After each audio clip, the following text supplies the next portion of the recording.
Jesus, amém.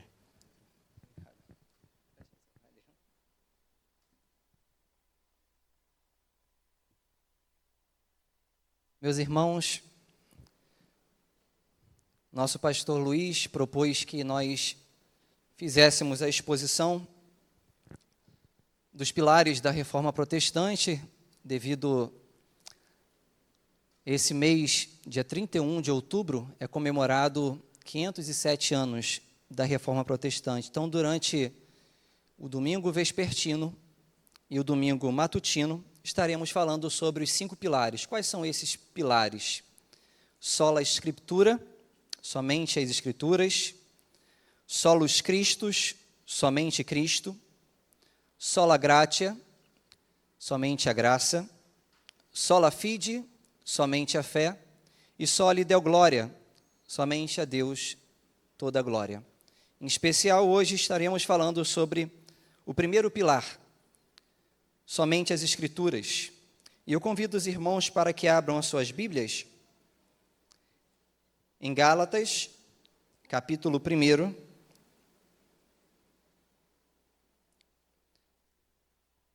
verso 6 ao verso 12.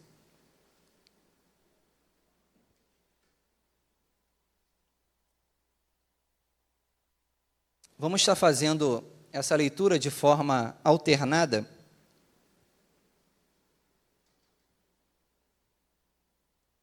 Diz assim a palavra do Senhor: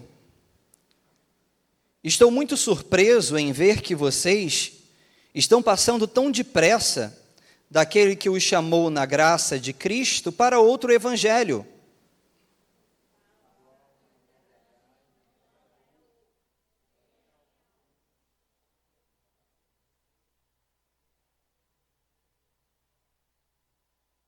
Mas, ainda que nós, ou mesmo anjo vindo do céu, pregue a vocês um evangelho diferente daquele que temos pregado, que esse seja anátema, igreja.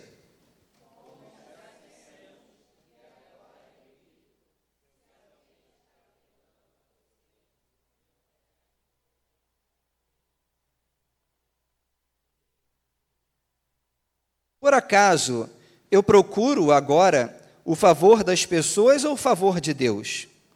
Ou procuro agradar pessoas? Se ainda estivesse procurando agradar pessoas, eu não seria servo de Cristo, a igreja.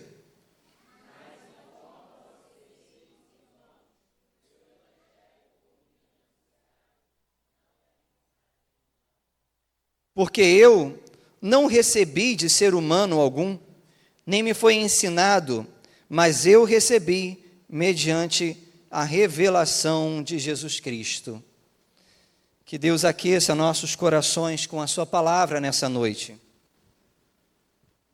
Meus irmãos, permita-me fazer uma pergunta retórica. Você é fiel à palavra de Deus? Você preserva a palavra de Deus? Certa feita, uma senhora escocesa chamada Jenny, uma simples vendedora de rua, fez algo inusitado no meio do culto.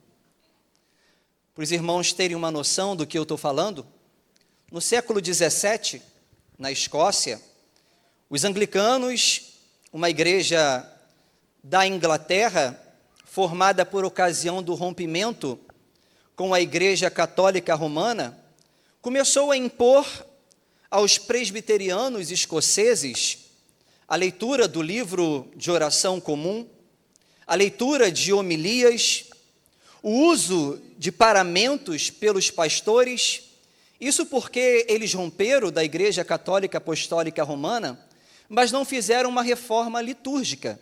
Isso só vai acontecer posteriormente com os puritanos.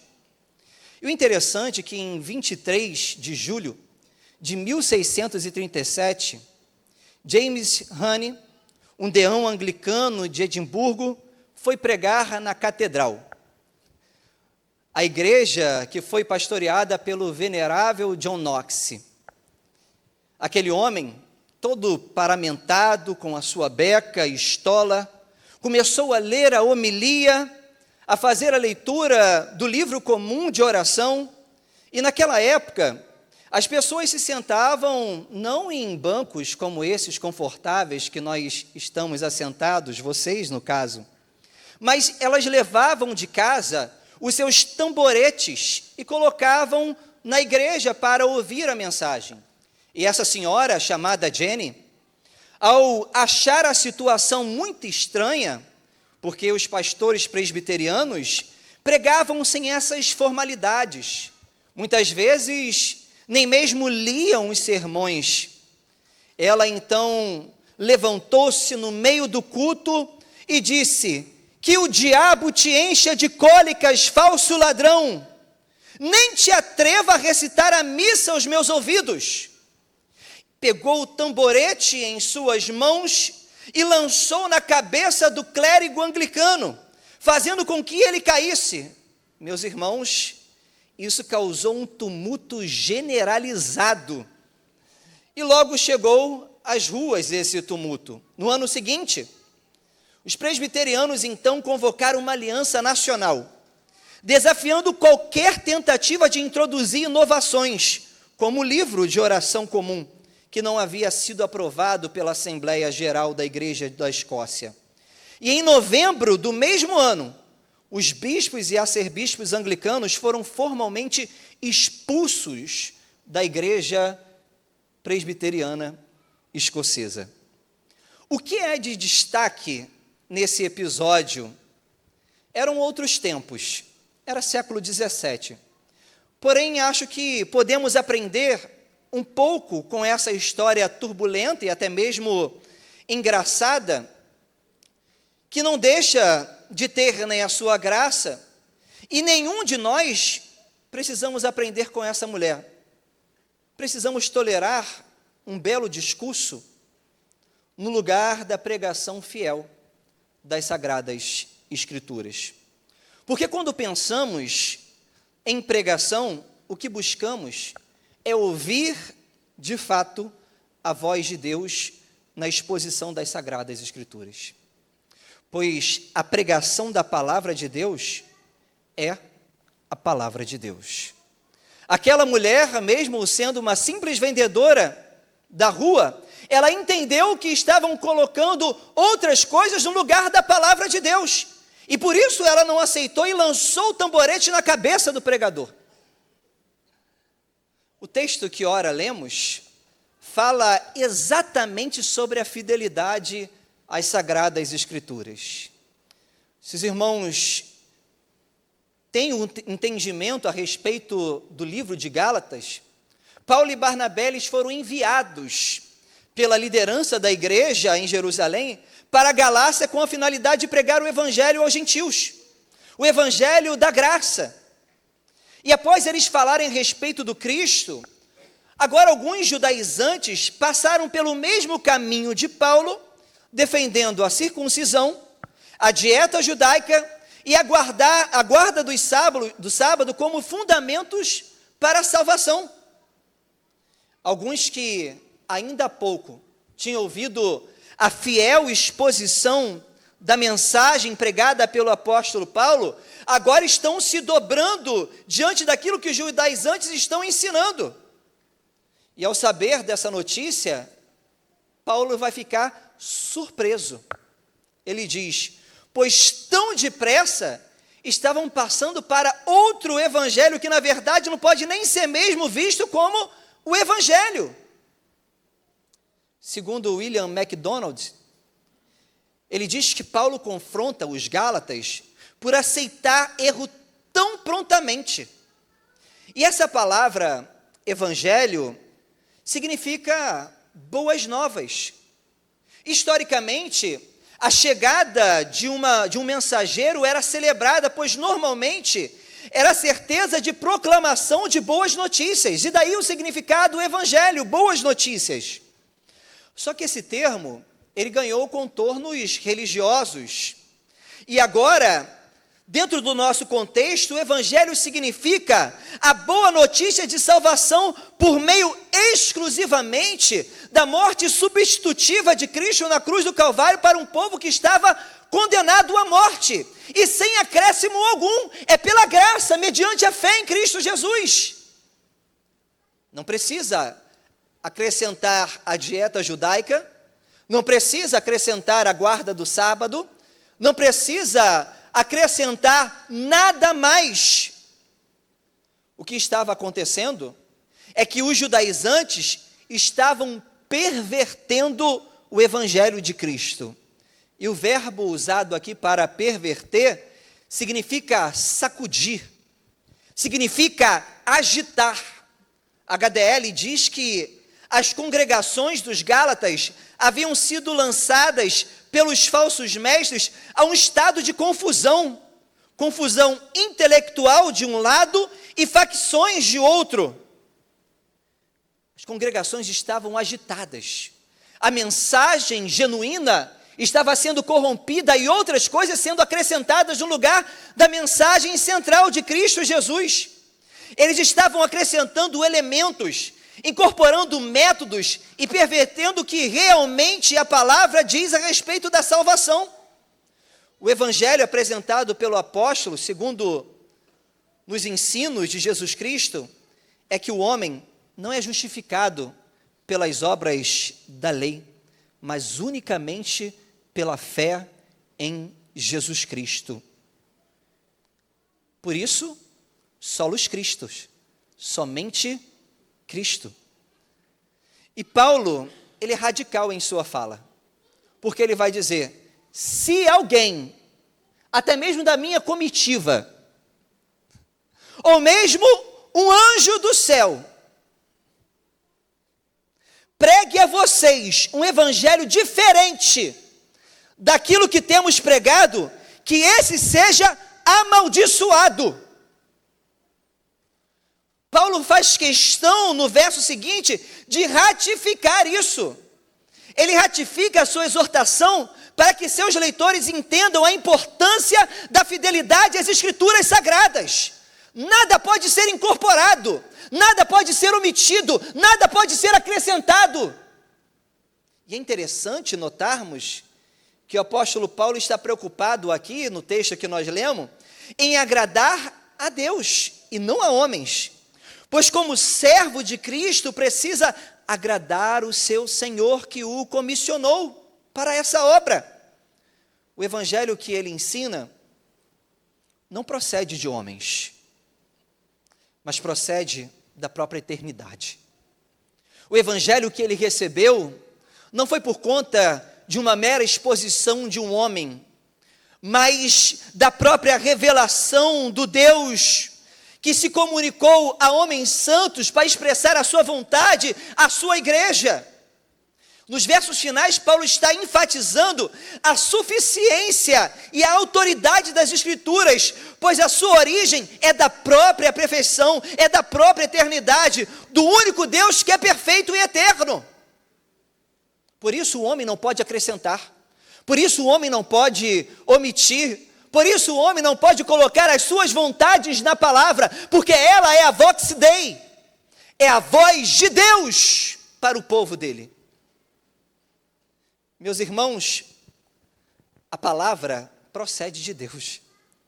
Acrescentar, omitir ou perverter é quebrar o princípio ensinado pelos reformadores. Sola Escritura. Somente as Escrituras. E perceba, meus irmãos, que seguir esse princípio de reformado, como nós dizemos ser, é ser fiel à palavra. E ser fiel à palavra implica em manter-se firme ao Evangelho de Cristo. O texto no verso 6 que nós lemos vai dizer: eu estou muito surpreso em ver que vocês estão passando tão depressa daquele que os chamou da graça de Cristo para outro evangelho. Os judaizantes, eles estavam apresentando outro evangelho e, infelizmente, alguns irmãos da igreja da Galácia estavam instáveis e sem firmeza no evangelho do nosso Senhor e Salvador Jesus Cristo. Eles estavam instáveis, por isso Paulo vai dizer: eu estou surpreso, Porque agora há pouco eu preguei a vocês o Evangelho de Cristo e vocês estão passando para outra coisa. Após Paulo apresentar o Evangelho, que somente pela fé, mediante a graça exclusiva de Cristo, recebemos a salvação, logo eles agora estão partindo para o outro lado, para outras filosofias, para outros encantos filosóficos, deixando a palavra de Deus de lado. Paulo está surpreso com isso. E é interessante a gente entender que a grande questão aqui é que a firmeza doutrinária, ela passa exclusivamente pelo conhecimento da palavra de Deus. Dessa forma, isso nos leva a pensar sobre o real valor que nós damos à palavra. Por que tanta instabilidade? Por que tantas pessoas frágeis? Por que tantas pessoas fraquejando quanto ao conhecimento da palavra de Deus? Por muitas vezes isso se dá pela falta de profundidade doutrinária e conhecimento das Sagradas Escrituras. Dizemos que às vezes somos reformados, mas sequer pegamos a palavra para ler e estudar ela. Vivemos de forma superficial nas Sagradas Escrituras e por isso somos instáveis.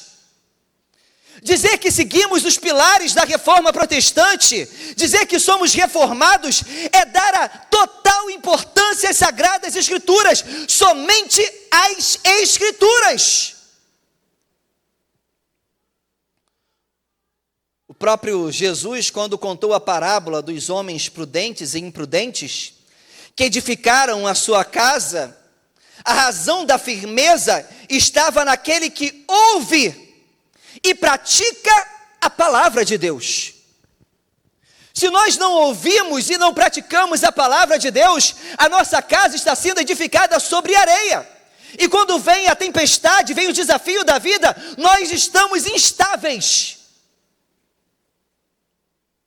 Paulo está olhando para a igreja na Galácia e está dizendo que eles estão como a casa construída sobre a areia, porque Paulo chega a estar surpreso pela instabilidade deles. Martinho Lutero, o monge agostiniano, o grande marco da reforma protestante, da primeira onda da reforma protestante, quando ele teve contato com o livro de Romanos, capítulo 1, verso 7, ele leu: o justo viverá pela fé. Parece que um clarão veio na sua mente, e ele começou a questionar todas as imposições que a Igreja Católica Apostólica Romana gerava naquele contexto da Idade Média. Aliás, para você ter a salvação, você precisava comprar a sua carta de salvação. Nos desejos do papado de construir a igreja de São Pedro e de angariar recursos para as guerras santas, eles começaram a ver o dinheiro nos bolsos dos crentes daquele período. Quando Paulo, ou melhor, quando Martinho Lutero, ele olha as Sagradas Escrituras, ele diz: alguma coisa está errada. Porque eu não preciso pagar para a minha salvação, porque o justo viverá pela fé. E Martinho Lutero manteve-se firme ao que a palavra diz, não somente pegou as suas 95 teses e pregou na porta do castelo de Wittenberg, chamando todos aqueles que estavam ali para discutir a respeito da palavra de Deus e do que a Igreja Católica Romana estava impondo para eles. Além disso, ele foi condenado e foi chamado como herege. E ele então teve que comparecer diante do Papa. E o Papa mandou ele recusar aquela afirmação que ele fez. Negar aquelas 95 teses que ele pregou na porta do castelo da igreja. Martim Lutero olhou para ele e disse: me recuso enquanto não for convencido pelo testemunho das Escrituras. É por isso que cantamos inicialmente aqui o Castelo Forte. Castelo Forte é a canção de Martinho Lutero quando ele está preso, porque tentando o matar, ele recebeu o abrigo do rei. O Papa e todos os outros da corte estavam furiosos, querendo passar a fio de espada ao pescoço de Martinho Lutero. Mas Martinho Lutero recebeu o abrigo do rei, e no castelo preso, ele então fez o hino Castelo Forte. Ele diz: Castelo Forte é o nosso Deus, refúgio e fortaleza. Com sua força, ele defende os seus. Martinho Lutero manteve-se firme por conta do fiel testemunho da palavra de Deus, mesmo sabendo que poderia morrer. Mas perceba ainda comigo, meus irmãos, que seguir os princípios da palavra de Deus, da reforma protestante, ser fiel à palavra também implica em resistir às perversões do tempo. O verso 7 que nós lemos diz o seguinte: o qual, na verdade, não é outro. Porém, há alguns que estão perturbando vocês e querem perverter o evangelho de Cristo. Mas ainda que nós, ou mesmo um anjo vindo do céu, pregue a vocês um evangelho diferente daquele que temos pregado, que esse seja anátema. Como já dissemos e agora repito, se alguém está pregando a vocês um evangelho diferente daquele que já receberam, que esse seja anátema.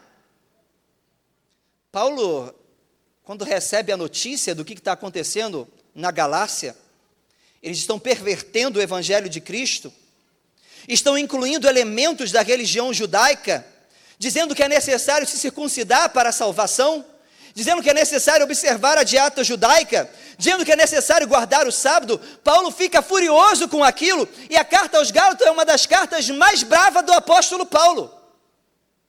E ele vai dizer o seguinte, que esses que estão aí sejam considerados amaldiçoados. Paulo é incisivo na fala dele e intolerante. É essa palavra mesmo que às vezes nós temos tão receio de falar nos nossos dias. Paulo é intolerante com aquilo que está acontecendo. Meus irmãos, às vezes nós ficamos abismados com quantas aberrações que vemos na internet perto de nós. São igrejas que se reúnem para ficar rodando. São igrejas que se reúnem para a unção do emagrecimento. São igrejas que se reúnem para falar, pregar filosofias, psicologizar a mensagem cristã. São igrejas que se reúnem para moralizar apenas, sem falar de Cristo. São tantas aberrações que estão nos nossos dias, que nós precisamos agir dessa forma como o apóstolo Paulo está dizendo, sermos intolerantes para essas coisas, incisivos, dizer, somente as Escrituras bastam na casa do Senhor. Pessoas que sobem nos púlpitos para contar história, pessoas que têm uma bela retórica e fazem você chorar, pessoas que estão dizendo que você vai ser próspero a vida toda e vai ganhar o maior salário do ano, e a igreja pula, grita, porque vai receber o melhor salário dos dias da vida dele. A Bíblia fala isso? A Bíblia prega isso? Mas às vezes, pelo carisma da pessoa que está na frente, nós então abrimos o nosso coração e somos às vezes levados por diversas heresias. E aí chegam até a questionar os cultos presbiterianos, porque o culto presbiteriano é um culto gelado, o culto presbiteriano é um culto centrado na palavra de Deus do início ao fim. Por isso seguimos os princípios da reforma protestante. Não é porque gostamos de gritar, não é porque gostamos de fazer tantas coisas, nós gritamos quando temos que gritar. Nós damos glória quando temos que dar glória, meus irmãos, mas quando nós obedecemos aquilo instituído pelas Sagradas Escrituras, no que diz respeito ao culto cristão, a palavra de Deus é ordem para o culto. Somente as Escrituras. No tempo de Lutero, como eu disse, a salvação era comprada pelas indulgências. O slogan do Papa, pregado pelo seu comissionário, chamado Johann Tetzel, era o seguinte: enquanto uma moeda faz o barulho no fundo do gasofilácio, uma alma sobe aos céus. Imagine Johann Tetzel visitando todas as regiões de domínio da Igreja Romana, e a Igreja Romana querendo construir a Basílica de São Pedro, angariar recursos para as guerras santas, santas entre aspas. Ele agora levanta o seu comissionário, e o slogan é: ouve o barulho que a moeda faz no fundo do gasofilácio. Quando esse barulho acontece, uma alma está saindo do purgatório e indo para os céus. Uma teologia do medo era impregnada naquele período. As pessoas não tinham conhecimento das Sagradas Escrituras. Eles liam as Escrituras através dos desenhos dos vitrais. E agora, aquilo sendo imposto pelo próprio Papa, aquele que não tinha dinheiro roubava para poder ter a salvação. Aquele que tinha o seu filho recém-nascido, tendo que passar agora pelo batismo, porque o batismo infantil para eles dava o direito à salvação caso viesse a morte. Então eles faziam o que pudesse para poder comprar a carta de salvação para o seu filho. E a Igreja Romana enchendo os seus bolsos, sendo a senhora feudal daquele tempo, dominando, tirando o conhecimento do povo. Meus irmãos, parece que não está muito diferente dos nossos dias. As perversões no tempo de Lutero ainda parecem estar presentes nos nossos dias. Os slogans entoados pelo Johann Tetzel ainda aparecem em algumas fachadas das igrejas. Pare de sofrer. E tantas outras coisas que não nos remete ao sentido exclusivo da palavra de Deus. E quantos não estão indo por esse caminho? Meus irmãos, percebam ainda comigo que ser fiel aos princípios da reforma protestante, a palavra implica também em não usar o evangelho para agradar a homens. Olha o que Paulo vai dizer no verso 10. Por acaso eu procuro agora o favor das pessoas ou o favor de Deus? Ou procuro agradar pessoas? Se ainda estivesse procurando agradar pessoas, eu não seria servo de Cristo. Paulo coloca aqui duas interrogações para que os gálatas refletissem a respeito de seu ministério. Paulo tinha compromisso com Deus, que o vocacionou, e não com homens. Meus irmãos, ser servo de Cristo significa obedecer o que Ele manda e explicar o que a sua palavra ensina para o seu povo. Por vezes, nós queremos o agradar a homens. Vemos pessoas que querem suavizar aquilo que a palavra de Deus condena, e então chamar de pequeno problema aquilo que a Bíblia chama de pecado.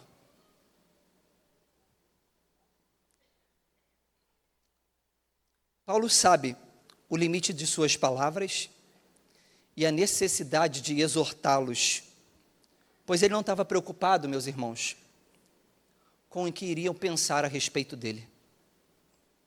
Paulo estava preocupado com o que Deus iria pensar a respeito dele. Quem é servo de Cristo não procura agradar a homens. Quem é servo de Cristo procura agradar a Deus. Quem é servo de Cristo procura falar a verdade. Quem é servo de Cristo procura ser um expositor fiel da palavra de Deus. Certa feita, um pastor presidente de uma igreja bem conhecida disse para o seu auxiliar: olhe para o povo. O seu auxiliar olhou para o povo. Veja que a grande maioria daqui acorda bem cedo. Pega o japeri lotado, vai para o trabalho e depois retorna nesse mesmo japeri. Quando chegam aqui, já chegam cansados. Imagine você, todas as vezes que for pregar, ter que pregar essas coisas que você prega, palavras duras, de exortação. O povo não vai voltar. Você precisa falar que ele vai vencer. Você precisa falar que ele vai ser curado. Você precisa falar que ele vai ser rico. Você precisa falar que a história dele vai ser uma virada. O pastor auxiliar olhou para o pastor presidente e ele disse: pastor, quem eu devo agradar? O Senhor ou a Deus?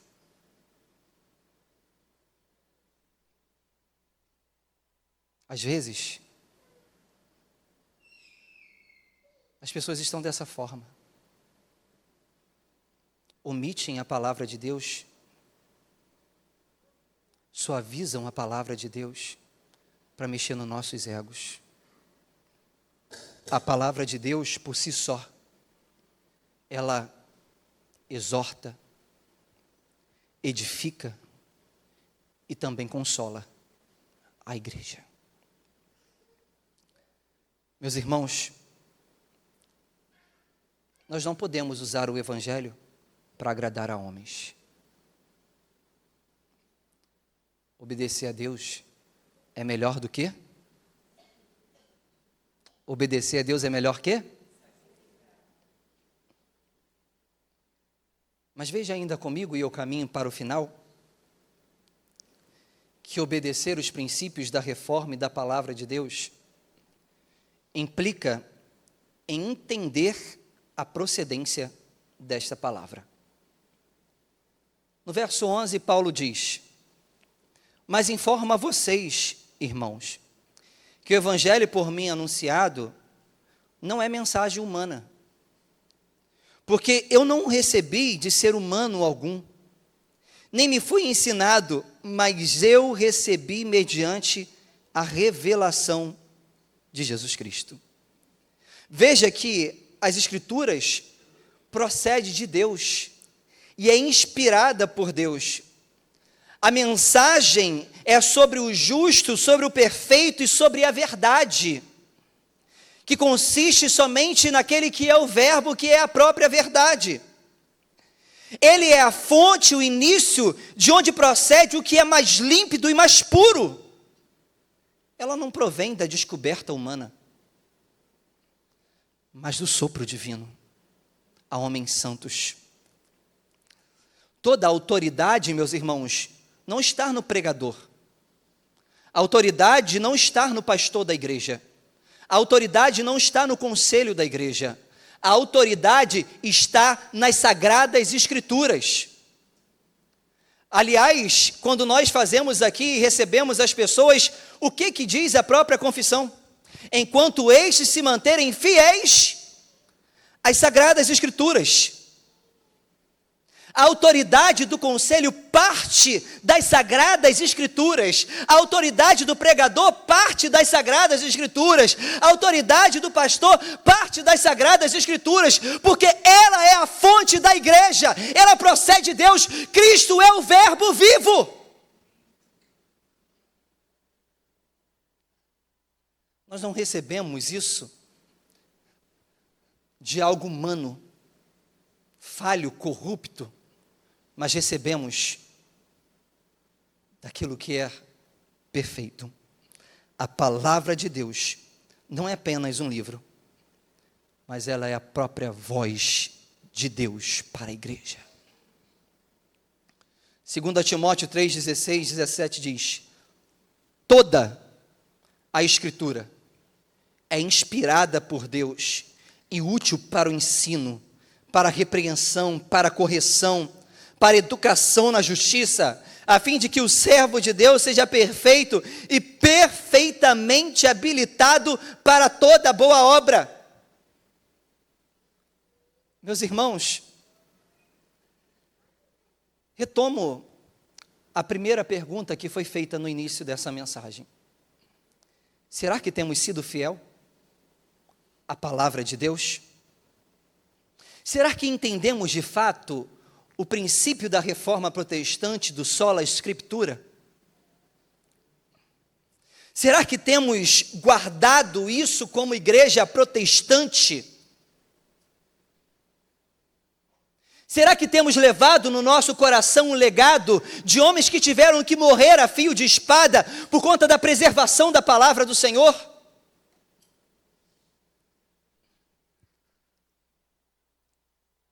Aquela senhora chamada Jenny,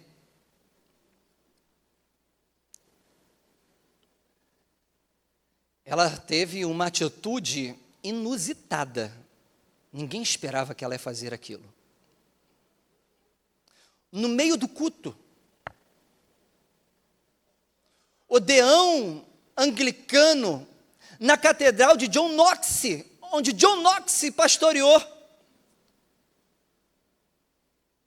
o fundador do presbiterianismo,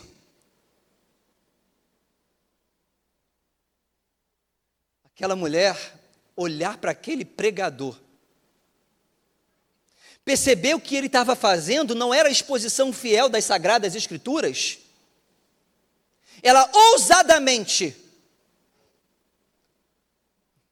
nossos dias não ia dar porque agora as cadeiras são fixas, né? Mas o banquinho que ela levava de casa era o suficiente para arremessar na cabeça daquela pessoa. Ela gritou: que diabos te carregue, que você tenha cólicas e não venha aqui pregar uma missa. Ela estava acostumada em ouvir a fiel exposição da palavra de Deus. A igreja anglicana queria impor as homilias, as liturgias, o livro comum, na hora da pregação fiel da palavra de Deus. Ela não estava acostumada com aquilo. A ação dela foi uma reação de alguém que é apaixonada por ouvir as Escrituras Sagradas, de alguém que é apaixonada pelo princípio de somente as Escrituras, alguém que é apaixonada por essa palavra que procede do própria mão de Deus para nós. Meus irmãos,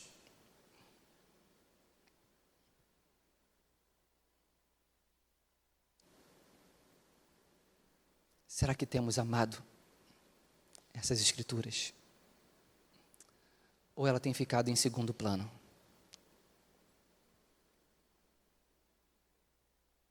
Será que estamos comungando com elementos extras que estão sendo colocados nas Escrituras e temos fechado a boca, deixado passar isso tranquilo?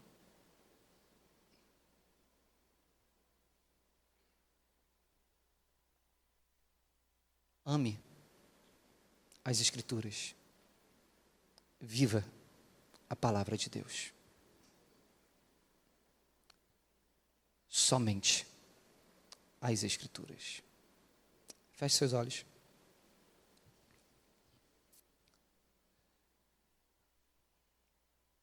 Deus, nós louvamos o seu nome, ó Pai.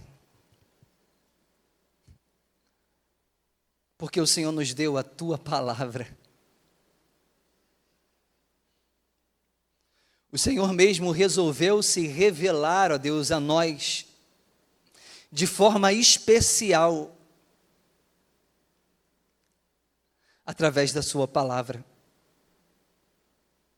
Outrora, o Senhor falou por meio de visões e revelações, como diz o escritor aos Hebreus. Mas hoje, nos resolveu falar pelo Filho, o Verbo. A Bíblia de Gênesis, Apocalipse, Senhor, muito obrigado, porque ela fala somente do Senhor. E nós temos ela nas nossas mãos, onde muitos lugares, Senhor, são proibidos. É proibida a tua palavra, nós podemos caminhar por ela, ler ela, aonde nós estamos. Nos ajuda, Pai, a sermos fiéis. Nos ajuda, Senhor, a ter mais desejo de ler a tua palavra e a colocar em prática. Nos ajuda, Senhor, a seguir os princípios estabelecidos pelo Senhor. Nós oramos no nome de Jesus Cristo. Amém e amém. Amém? Convido a igreja a se colocar de pé.